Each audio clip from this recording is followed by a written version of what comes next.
Halo semua, perkenalkan nama saya Clara Dekewala Malelang dengan NIM 24011400011.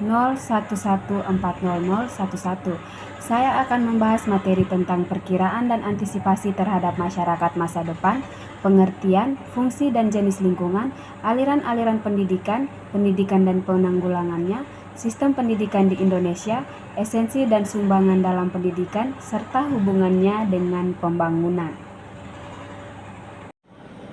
Kita masuk pada materi yang pertama, yaitu perkiraan dan antisipasi terhadap masyarakat masa depan. A. Antisipasi terhadap masyarakat masa depan dalam bidang pendidikan. Di masa depan, cara kita belajar akan dipengaruhi oleh 4 hal penting. Yang pertama yaitu dunia yang semakin terhubung atau globalisasi. Yang kedua ada kemajuan teknologi dan ilmu pengetahuan. Yang ketiga ada kemudahan berbicara dan berbagi informasi atau komunikasi, serta semakin banyaknya pekerjaan yang butuh orang-orang dengan keahlian khusus. Hal ini akan membuat sekolah dan cara belajar kita menjadi lebih siap menghadapi perubahan, lebih mudah diakses oleh semua orang, dan sesuai dengan kebutuhan zaman. Berikut ini saya akan menjelaskan secara sederhana tentang bagaimana keempat hal tersebut memengaruhi pendidikan. Yang pertama yaitu globalisasi dalam pendidikan. A. Pendidikan menjadi jembatan global. Di masa depan, anak-anak di Indonesia bisa belajar dan bekerja sama dengan teman dari Korea atau Filipina lewat teknologi. Ini membantu kita saling memahami budaya lain dan belajar lebih banyak. B. Standar pendidikan yang sama. Ijazah sekolah dari Indonesia akan diakui di negara lain, jadi kita bisa bekerja di luar negeri dengan mudah. C. Persaingan di dunia pendidikan sekolah dan universitas akan berlomba-lomba. Jadi, yang terbaik untuk menarik siswa dari berbagai negara. Kita pun harus pintar memilih tempat belajar yang bagus. Pendidikan masa depan akan membuat kita lebih pintar, terbuka, dan siap menghadapi dunia. Yang kedua yaitu perkembangan ilmu pengetahuan dan teknologi atau IPTEK. A. AI dan pembelajaran.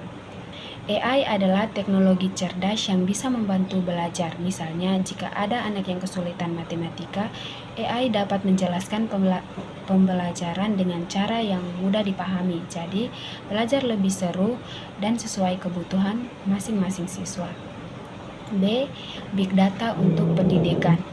Big Data seperti buku catatan besar. Guru bisa melihat bagaimana cara anak-anak belajar dengan membantu mereka yang kesulitan. Dengan ini, pelajaran lebih mudah dimengerti. C. Kursus online. Sekarang, kita bisa belajar lewat internet dari sekolah atau universitas terkenal di dunia tanpa pergi ke sana. Ada juga cara belajar gabungan, yaitu sebagian belajar online dan sebagian lagi bertemu langsung di sekolah. Yang ketiga yaitu arus komunikasi di masa depan. A. Akses informasi yang mudah. Nanti semua anak bisa belajar dari internet, baik yang tinggal di desa maupun di kota. Semua punya kesempatan yang sama untuk mendapatkan ilmu yang bagus tanpa terhalang jarak. B. Kerjasama anak-anak dari berbagai negara.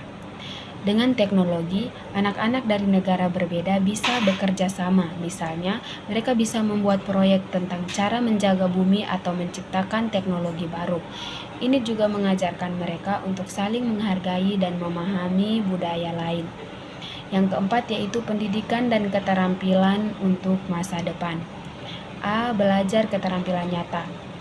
Di masa depan, sekolah akan lebih sering mengajarkan cara memecahkan masalah, bekerja dalam tim, dan berpikir kreatif.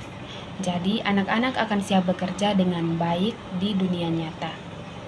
B. Belajar banyak hal. Anak-anak akan diajarkan berbagai macam ilmu. Misalnya, seorang yang pandai komputer juga belajar tentang seni dan etika supaya teknologi yang dibuatnya bermanfaat dan baik untuk semua orang. C. Sekolah kejuruan. Ada juga sekolah yang khusus melatih keterampilan untuk pekerjaan tertentu seperti dokter atau ahli teknologi. Di sini, siswa belajar langsung di tempat kerja lewat magang atau praktik. Ini membuat mereka lebih siap bekerja di bidang yang dibutuhkan. B. Upaya mengantisipasi terhadap masyarakat masa depan dalam bidang pendidikan. Perubahan teknologi, ekonomi, dan cara hidup manusia terhadap menjadi sangat cepat. Karena itu, sekolah harus terus menyesuaikan cara belajarnya. Di masa depan, pendidikan harus bisa membantu anak-anak belajar terampil yang berguna, mudah disesuaikan, dan membuat mereka bisa bersaing di seluruh dunia. Untuk menghadapi hal ini, ada beberapa hal penting yang perlu dilakukan. Yang pertama yaitu teknologi dan digitalisasi dalam pendidikan. A. Belajar dengan AI. AI itu merupakan teknologi pintar yang bisa membantu belajar lebih mudah.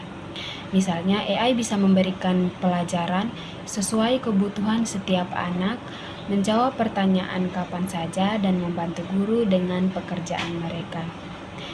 B. Belajar dari rumah dan sekolah. Sekarang, kita bisa belajar lewat internet, dari rumah, atau digabung dengan belajar di sekolah. Ini membantu semua anak bisa belajar dari mana saja tanpa terhalang jarak, seperti yang terjadi saat pandemi COVID-19. Yang kedua yaitu kurikulum baru untuk keterampilan masa depan. A. Belajar berpikir kritis. Anak-anak diajarkan cara berpikir logis dan memecahkan masalah. Ini penting supaya mereka bisa menghadapi tantangan di masa depan, apalagi jika pekerjaan biasa sudah banyak digantikan dengan mesin. B. Belajar lewat proyek. Selain belajar teori, anak-anak juga akan mencoba langsung, misalnya membuat proyek untuk menyelamatkan lingkungan atau membantu orang lain. Ini membuat pelajaran jadi lebih nyata dan berguna. C. Belajar sains dan seni bersama. Selain belajar sains, teknologi, dan matematika, seni juga akan dimasukkan. Ini membantu anak-anak jadi lebih kreatif dan bisa menggabungkan ilmu pengetahuan dengan ide-ide unik. 3. Belajar sepanjang hidup. A. Belajar tidak berhenti. Belajar tidak hanya di sekolah. Di masa depan, orang akan terus belajar hal baru sepanjang hidup mereka, supaya tetap pintar dan bisa mengikuti perkembangan teknologi. Ada kursus online atau pelatihan khusus untuk membantu ini. B. Sertifikat kecil. Orang bisa ikut kursus singkat untuk belajar keterampilan tertentu, seperti membuat aplikasi atau desain. Setelah selesai, mereka mendapat sertifikat yang bisa langsung dipakai untuk bekerja. Yang keempat, meningkatkan akses pendidikan untuk semua. A. Mengatasi kesenjangan digital. Di beberapa tempat, ada anak yang kesulitan mengakses internet dan teknologi. Untuk itu, pemerintah dan perusahaan harus memastikan semua anak bisa menggunakan internet dan perangkat teknologi dengan mudah, supaya semua bisa belajar dengan baik. B. Pendidikan untuk semua. Sekolah harus ramah bagi semua anak, termasuk yang membutuhkan bantuan khusus. Kurikulum akan dirancang supaya semua siswa dengan berbagai kebutuhan bisa belajar dengan cara yang sesuai dan mendapatkan dukungan yang mereka butuhkan. Yang kelima, kerjasama antar sekolah dan dunia kerja. A. Belajar keterampilan yang dibutuhkan di pekerjaan. Sekolah dan perusahaan akan bekerja sama untuk memastikan apa yang kita pelajari di sekolah bisa langsung digunakan di pekerjaan nanti. Misalnya, melalui magang atau proyek yang melibatkan perusahaan, kita bisa mendapatkan pengalaman langsung. B. Sekolah kejuruan yang lebih kuat. Sekolah yang mengajarkan keterampilan khusus untuk pekerjaan tertentu seperti teknologi atau kesehatan akan lebih diperkuat. Dengan kerjasama antara sekolah dan perusahaan, siswa akan belajar keterampilan yang langsung dibutuhkan di dunia kerja. Yang kedua yaitu pengertian, fungsi, dan jenis lingkungan pendidikan. A. Pengertian lingkungan pendidikan. Lingkungan pendidikan itu adalah segala sesuatu di sekitar proses pendidikan yang memengaruhi perkembangan peserta didik. Dalam konsep tripusat, pendidikan, keluarga, sekolah, dan masyarakat berperan sebagai 3 lingkungan utama yang saling mendukung untuk mencapai tujuan pendidikan, yaitu membentuk manusia Indonesia seutuhnya dan menciptakan sumber daya manusia yang berkualitas. Menurut Sartain, lingkungan meliputi kondisi fisik, budaya, dan sosial yang memengaruhi perilaku, pertumbuhan, dan perkembangan individu. Meski tidak secara langsung bertanggung jawab atas kedewasaan peserta didik, lingkungan memiliki pengaruh besar karena setiap individu selalu terpapar olehnya. Dengan memahami peran masing-masing lingkungan, perkembangan peserta didik dapat dioptimalkan melalui sinergi antara keluarga, sekolah, dan masyarakat. B. Fungsi lingkungan pendidikan. Lingkungan pendidikan memiliki fungsi penting dalam mendukung proses belajar, seperti yang pertama yaitu sumber belajar menyediakan fasilitas seperti buku, laboratorium, dan perpustakaan untuk mendukung pembelajaran. Yang kedua yaitu motivasi, menciptakan suasana yang nyaman dan inklusif untuk motivasi siswa belajar. Yang ketiga yaitu keamanan. Keamanan ini bisa menjamin rasa aman agar siswa fokus belajar. Yang keempat, perkembangan. Perkembangan peserta didik mendukung perkembangan fisik, mental, emosional, dan sosial. Yang kelima yaitu pengalaman belajar. Ini memberikan interaksi dengan sumber belajar untuk memperkaya pengetahuan. Yang keenam, nilai sosial dan budaya. Menanamkan norma etika dalam kehidupan bermasyarakat peserta didik. Yang ketujuh yaitu kesiapan hidup, membekali keterampilan untuk menghadapi dunia nyata.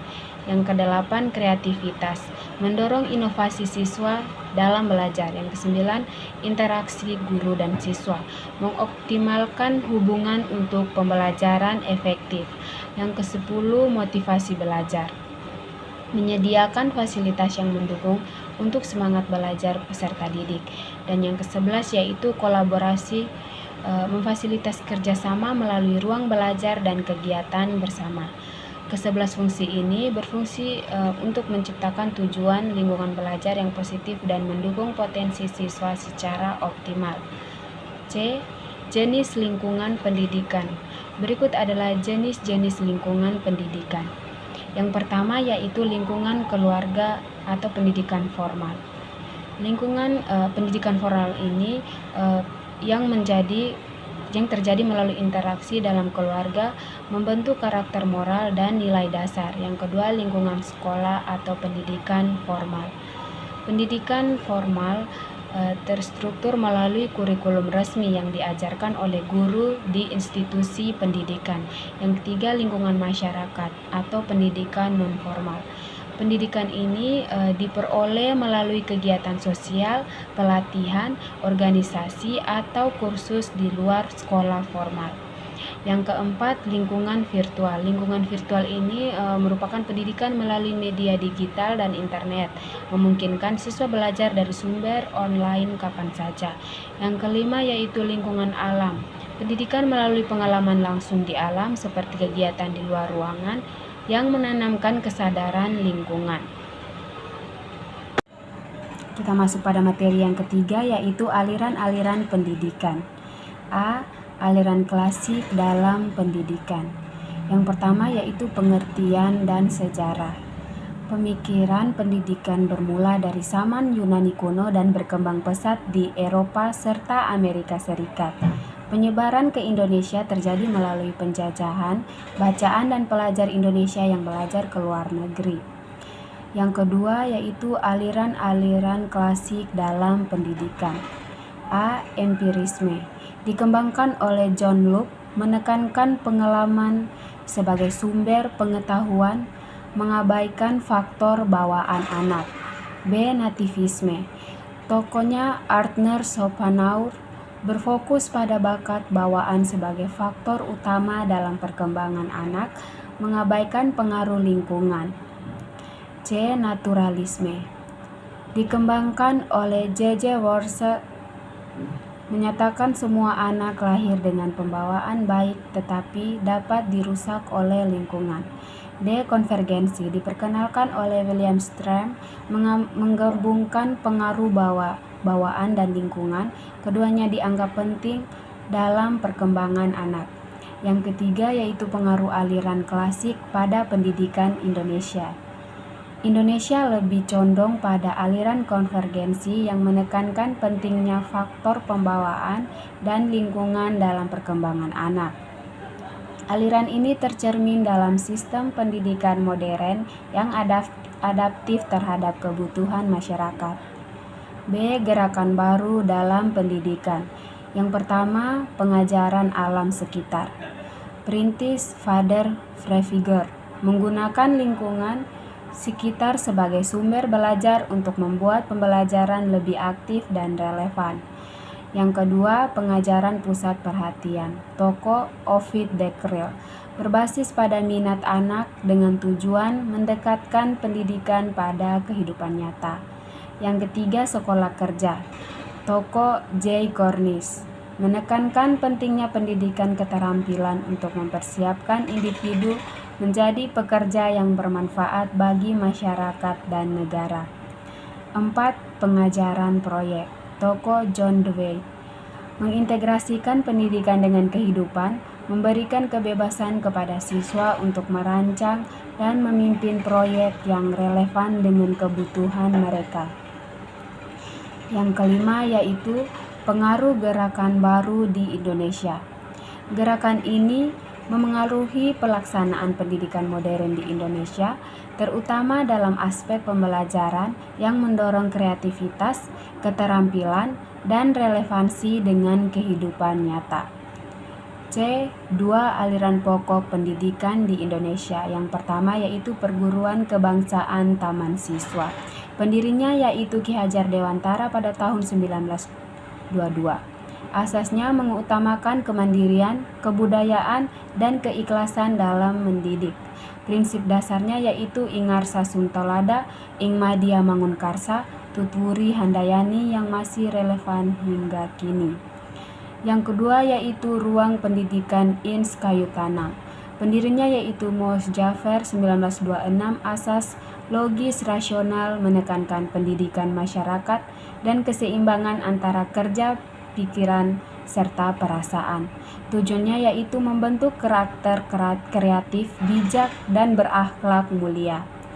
Pemikiran klasik dan gerakan baru dalam pendidikan memberikan dasar bagi pengembangan sistem pendidikan Indonesia. Aliran konvergensi menjadi landasan utama yang menekankan pentingnya interaksi antara bakat bawaan dan lingkungan. Gerakan pendidikan seperti Taman Siswa dan Ins Kayu Tanam memperkuat karakter kebangsaan serta relevansi pendidikan dengan tantangan zaman. Kita masuk pada materi yang keempat yaitu masalah pendidikan dan penanggulangannya. A. Permasalahan pokok pendidikan dan penanggulangannya. Pendidikan di Indonesia bertujuan mengembangkan potensi individu agar memiliki spiritualitas, kecerdasan, akhlak, dan keterampilan untuk kehidupan bermasyarakat. Namun, terdapat masalah serius dalam mutu pendidikan yang menghambat pembangunan sumber daya manusia. Masalah tersebut meliputi rendahnya kualitas sarana, guru, kesejahteraan guru, prestasi siswa, pemerataan pendidikan, relevansi pendidikan, dan tingginya biaya pendidikan. B. Permasalahan pokok pendidikan. Terdapat dua masalah utama dalam pendidikan di Indonesia. A. Pemerataan pendidikan, memberikan akses pendidikan kepada semua warga negara. B. Relevansi pendidikan, membekali siswa dengan keterampilan yang relevan untuk dunia kerja. C. Jenis permasalahan pokok pendidikan. 4 masalah pokok pendidikan yang perlu diprioritaskan adalah yang pertama, pemerataan pendidikan. Pendidikan harus tersedia bagi semua lapisan masyarakat. Solusinya yaitu membangun lebih banyak sekolah, menerapkan sistem belajar jarak jauh, dan menyediakan program pendidikan alternatif seperti kejar paket A dan paket B. Yang kedua, mutu pendidikan. Hasil pendidikan yang bermutu hanya tercapai jika proses pembelajaran berjalan optimal. Solusinya, meningkatkan kualitas tenaga pengajar, menyempurnakan kurikulum, menyediakan sarana belajar, dan memperbaiki manajemen pendidikan. Yang ketiga yaitu efisiensi pendidikan. Mengoptimalkan sumber daya yang tersedia untuk mencapai tujuan pendidikan. Solusinya, perbaikan perencanaan tenaga pengajar, penggunaan fasilitas pendidikan yang lebih baik, dan pengelolaan pendidikan yang lebih terorganisir. Kita masuk pada bagian D, relevansi pendidikan. Sistem pendidikan harus menghasilkan lulusan yang sesuai dengan kebutuhan pembangunan. Solusinya, menyesuaikan kurikulum dengan kebutuhan pasar kerja dan meningkatkan keterampilan siswa. Bagian E, faktor-faktor yang memengaruhi masalah pendidikan. Beberapa faktor yang memengaruhi masalah pendidikan di Indonesia, yang pertama yaitu kualitas tenaga pendidikan, yang kedua kondisi fisik suatu pendidikan, tiga masalah sosial dan ekonomi, dan keempat pengembangan ilmu pengetahuan dan teknologi, yang kelima laju pertumbuhan penduduk, dan yang keenam ketidakfokusan peserta didik. Masalah pendidikan di Indonesia kompleks karena terkait dengan faktor internal atau mutu pendidikan relevansi dan eksternal sosial ekonomi teknologi. Penanganannya memerlukan kerjasama berbagai pihak, perbaikan manajemen pendidikan, serta inovasi dalam penyelenggaraan pendidikan untuk menjamin mutu, relevansi, dan pemerataan pendidikan. Materi yang kelima yaitu sistem pendidikan di Indonesia. A. Macam-macam dan pengelolaan jalur pendidikan. Yang pertama yaitu jalur pendidikan. Pendidikan ini dibagi menjadi tiga, yaitu pendidikan formal, terstruktur dan berjenjang meliputi pendidikan dasar, menengah, dan tinggi. Yang kedua, pendidikan non-formal. Di luar pendidikan formal seperti kursus, pelatihan, dan program keterampilan. Dan yang ketiga yaitu pendidikan informal, dilaksanakan dalam keluarga dan lingkungan, bersifat tidak terstruktur dan tidak berjenjang. Yang kedua yaitu macam-macam pendidikan. Pendidikan umum. Pendidikan umum ini berfokus pada penguasaan ilmu pengetahuan untuk melanjutkan ke jenjang lebih tinggi. Contohnya SD, SMP, dan SMA. Pendidikan kejuruan. Pendidikan kejuruan ini berfokus pada keterampilan praktik. Contohnya SMK. Pendidikan akademik. Pendidikan akademik ini berfokus pada penguasaan ilmu pengetahuan tertentu. Contohnya sarjana dan pasca sarjana. Pendidikan profesi. Pendidikan profesi ini berfokus untuk menyiapkan peserta didik untuk profesi tertentu, contohnya dokter dan guru. Pendidikan vokasi. Fokus pada keahlian terapan, contohnya program diploma. Pendidikan khusus. Untuk kebutuhan khusus, contohnya sekolah luar biasa. Pendidikan keagamaan. Pendidikan keagamaan ini berfokus pada pengetahuan dan keterampilan keagamaan, contohnya pesantren. Pendidikan layanan khusus untuk peserta didik di situasi khusus, contohnya pendidikan darurat. Yang ketiga yaitu pengelolaan jalur pendidikan. Tata kelola pendidikan nasional membutuhkan nilai keadilan, efisiensi, dan sinergi antara lembaga pendidikan dan pemangku kepentingan. Masalah utama dalam tata kelola adalah krisis tata kelola kurikulum, transparansi dan akuntabilitas anggaran, reformasi kurikulum sering berulang. B. Upaya pengembangan dan perkembangan sistem pendidikan. Yang pertama yaitu upaya pengembangan. Perluas akses pendidikan. Program seperti KIP dan BSM untuk menjangkau siswa kurang mampu. Peningkatan kualitas pendidikan. Pelatihan guru, teknologi pembelajaran, dan literasi digital. Pemberdayaan guru. Pelatihan berkelanjutan, peningkatan kesejahteraan, dan program insentif. Kesiapan era digital.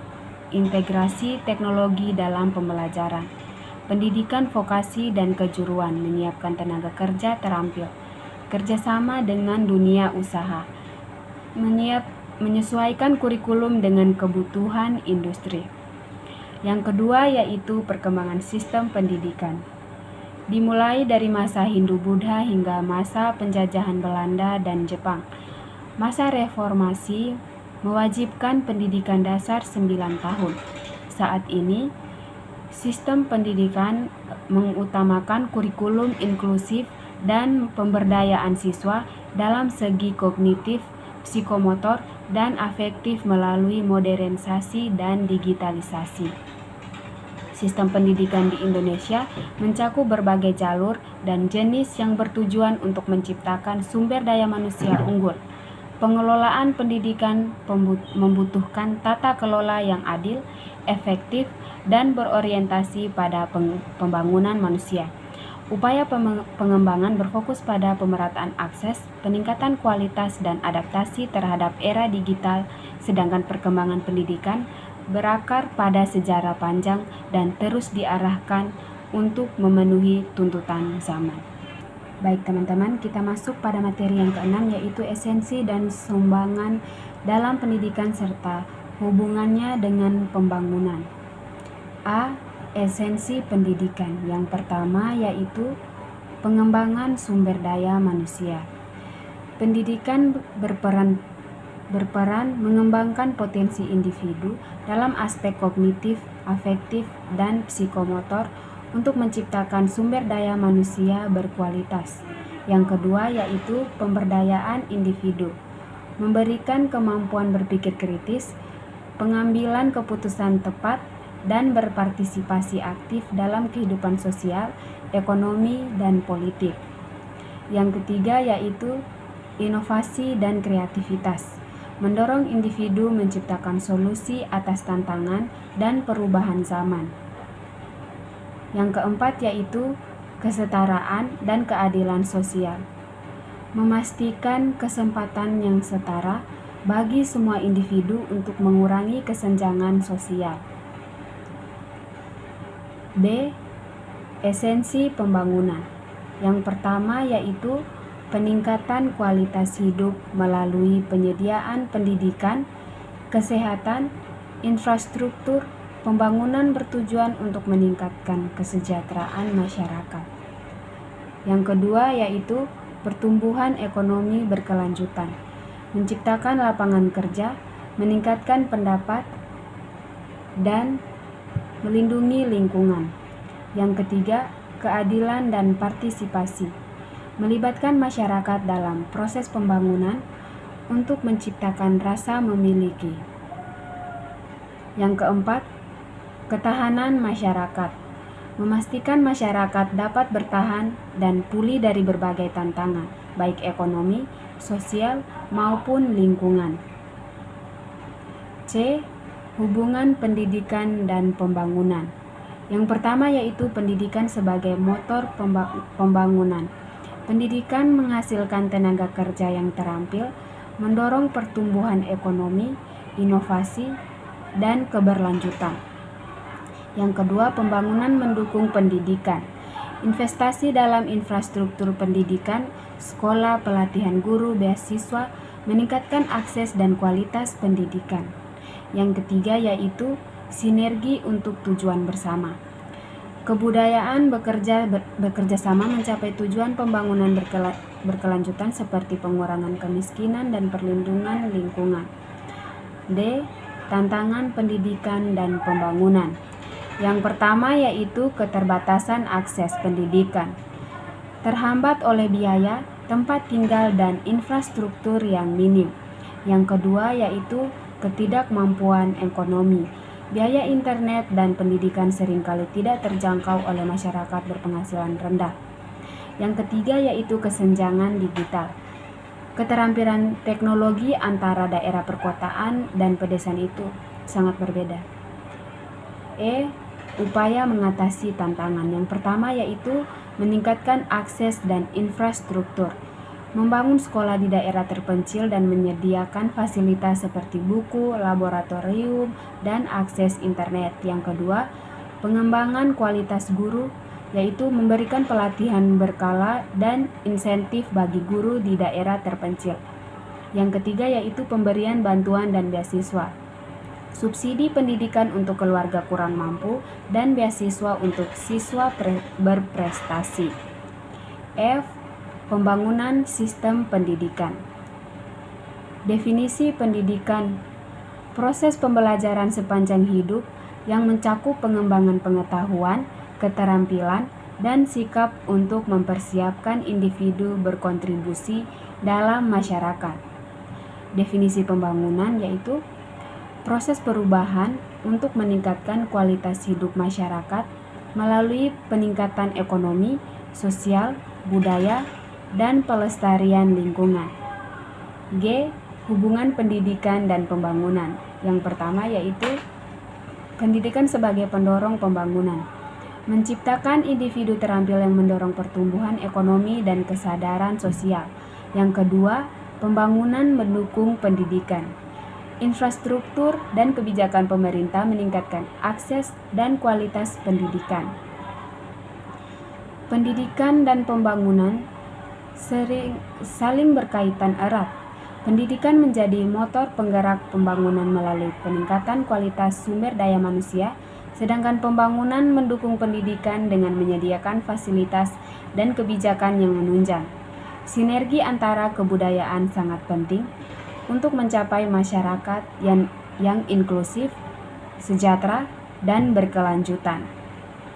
Dari keenam materi yang saya jelaskan tadi, dapat disimpulkan bahwa pendidikan masa depan dipengaruhi oleh globalisasi, teknologi, komunikasi, dan kebutuhan tenaga profesional. Globalisasi meningkatkan standar pendidikan dan kolaborasi antar budaya, sementara teknologi seperti AI dan Big Data mempersonalisasi pembelajar.